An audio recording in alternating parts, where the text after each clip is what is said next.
Welcome to the Claims Underground podcast with your hosts, Corey Locke and Troy Willis, where we help policyholders just like you understand your policy and how to navigate through an insurance claim. We advocate for homeowners as well as businesses when insurance companies won't pay. So if you're tired of getting the runaround and ready to find out what's really going on, then let's get down to business and learn from the insurance claims experts, Corey Locke and Troy Willis.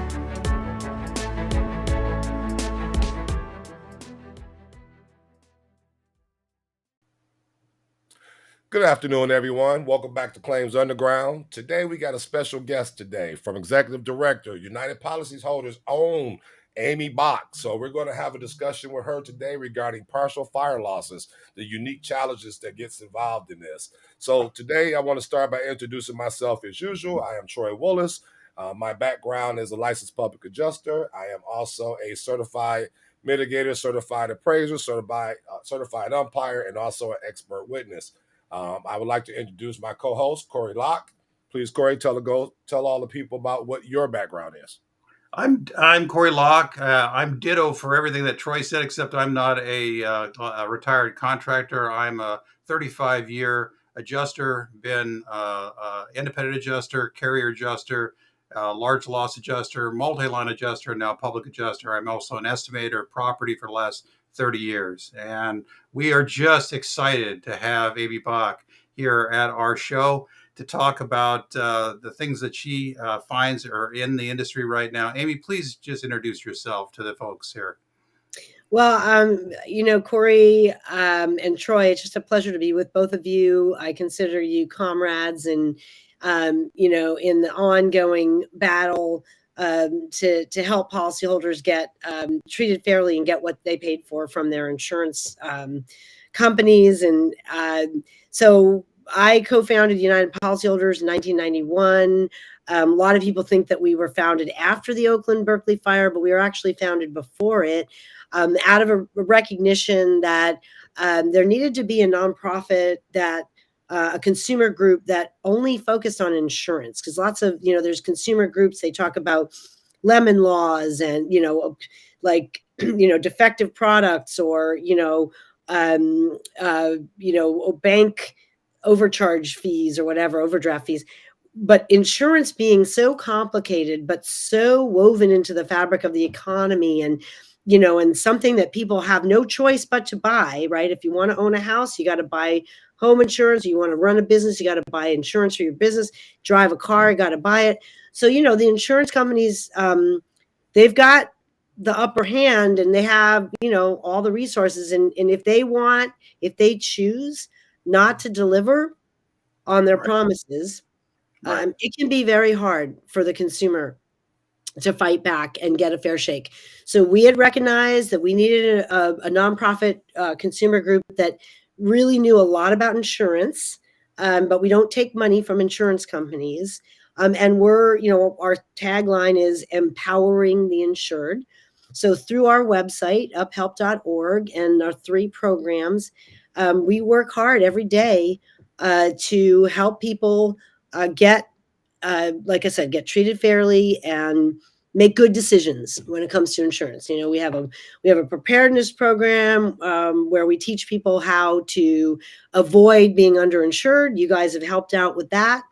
And then we have our Roadmap to Recovery program where we go in to disaster areas and we offer a series of classes and clinics to help people troubleshoot problems with their insurance claims.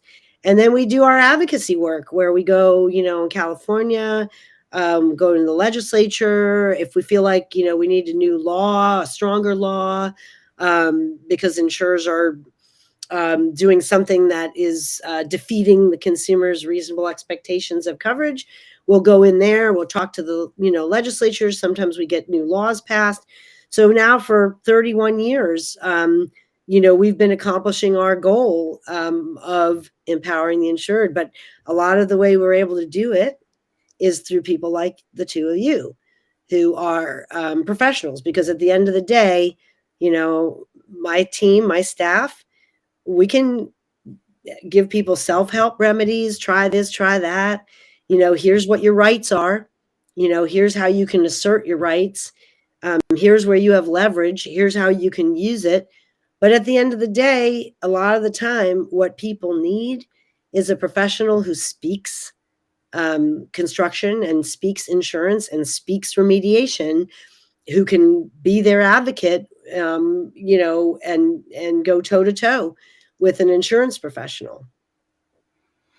We appreciate UP, and we've been excited to be partnered with you as sponsors. And every single time that we've talked or been part of your event, the people come away. And I was just involved with this last Saturday for your pricing party, Yeah. and that was a great success. The people Thank that you for showed up. that, by the Oh way. no, it Thank was you for my pleasure. volunteering. Oh, it was my pleasure. I enjoyed being there to answer people's questions. I mean, these poor people are trying to move themselves forward, but we only were able to give information that you had already set the table for. So, your organization has provided the structure by which people understand when we come on and give them information, they're almost totally up to speed. So we wouldn't be able to be as effective without you. Well, it's a partnership, and it's we always say, we tell people, give your insurance company a chance to do the right thing, but then we add, but don't be a pushover. And Right. A lot of people get taken advantage of in the process because they don't know that there's help available, and then they don't know where to get help. And so, that's a big part of our job, is teaching people where to go to find help, and how to avoid getting the wrong help. Excuse me 1 second. I don't want to run out of battery here. It's always down to the technology. We always have to make sure we're plugged in. I get it. Yeah, I You can hear it. that little icon comes up, and you're like, Holy smokes! Yeah. So I think that we need to talk about one of the sections that you emphasized that was something that you wanted to touch on: partial fire losses and their unique challenges. Now, that's an opposite of total fire loss. So tell us both, what's the partial loss that you want to define, and what's unique about it? So we usually, we talk about them generally in the context of a wildfire, a disaster. I mean, sure, there are kitchen fires and, one-off type fires that people encounter. But when we talk about partial fire losses or standing home losses, we're talking about the people whose home was in the vicinity of a wildfire, and therefore was impacted by generally a combination of extreme heat, thermal damage, charring, or smoke, and ash inside and around the home.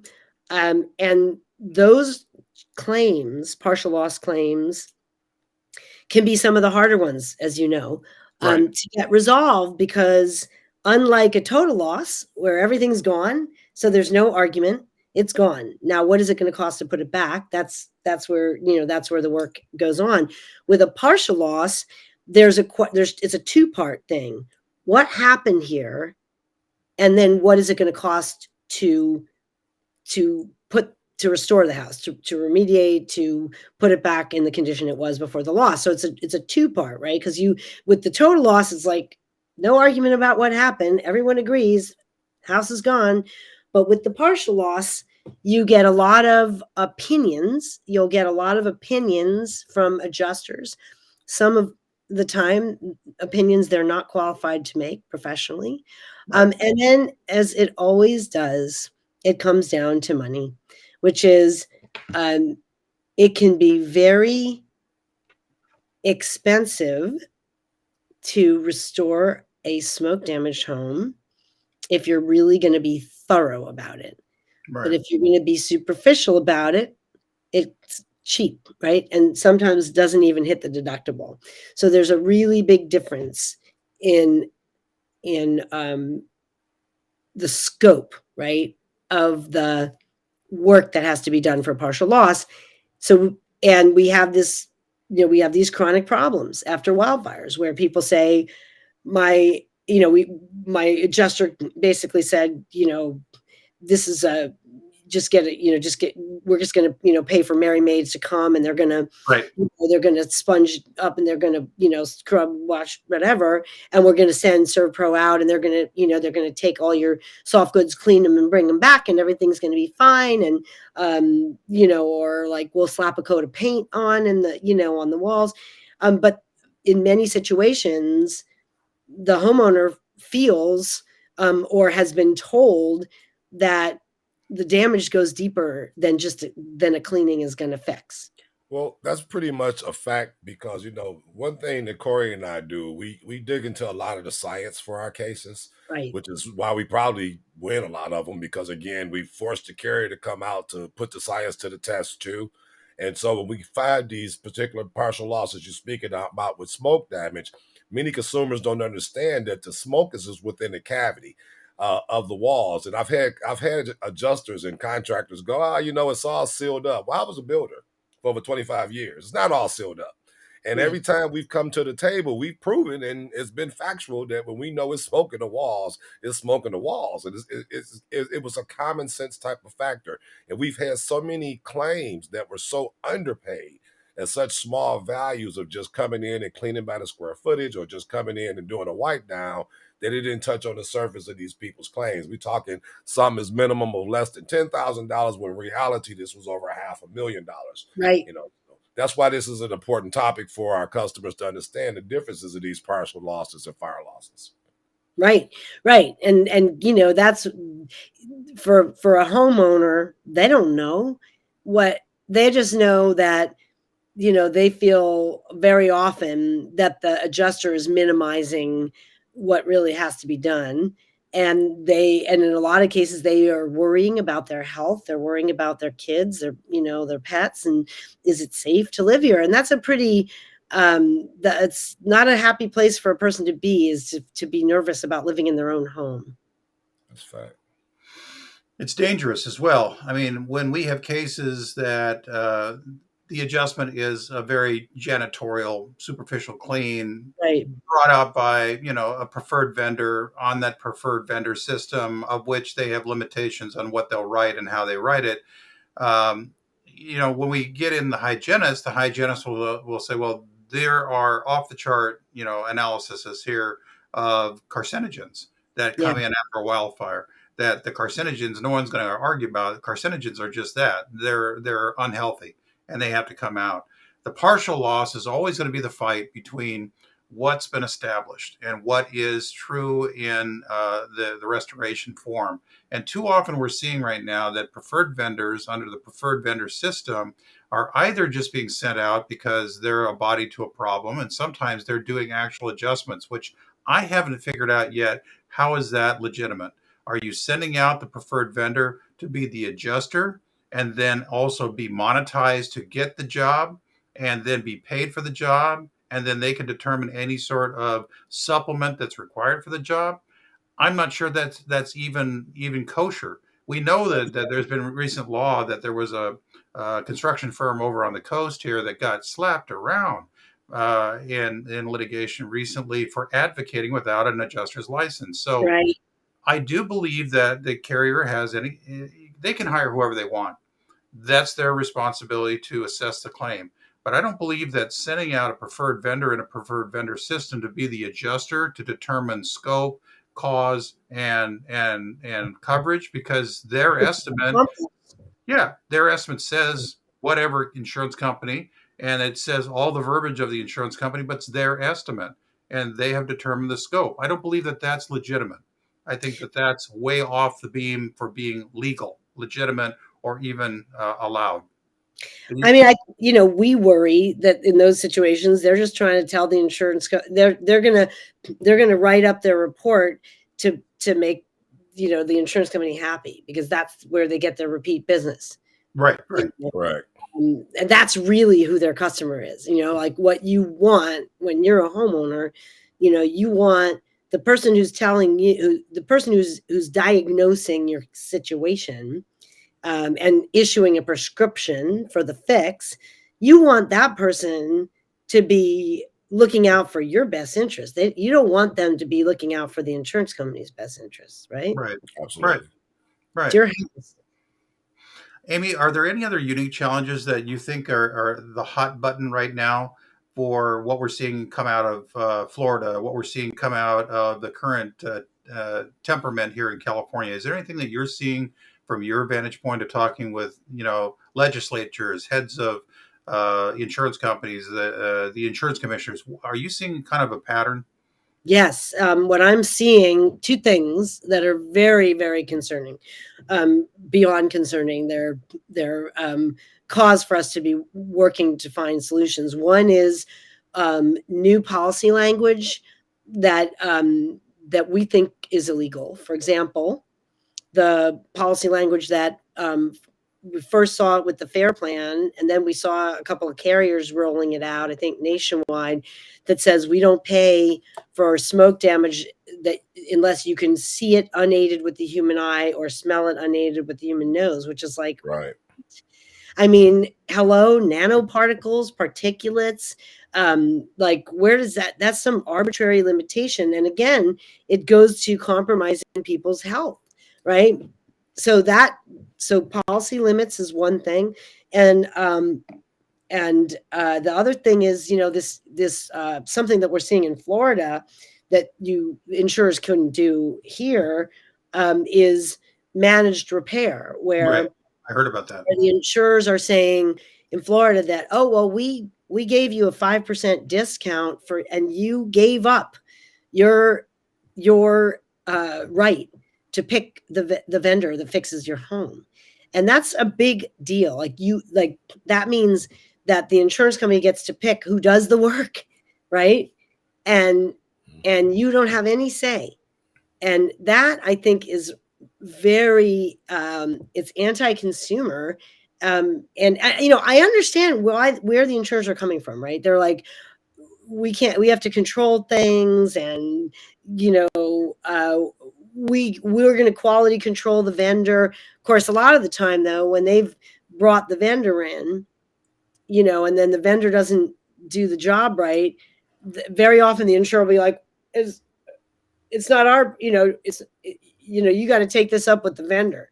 And the homeowner will be like, but you gave me the vendor. I got the vendor through you.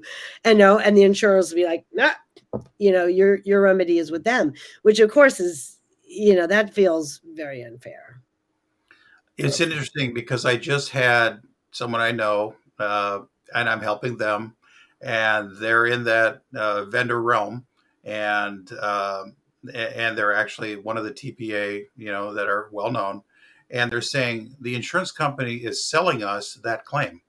They are selling us that claim at a discount, and that we are now handling their claim because we bought their claim. That's the exchange that's happening between these TPAs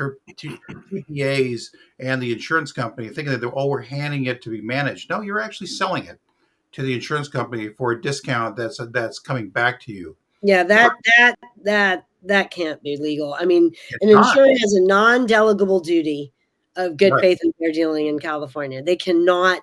It's there. That's what they took the money for, right? As much as the insurance policy says we have to affirm any sort of assignment. Why is this not bilateral? Right.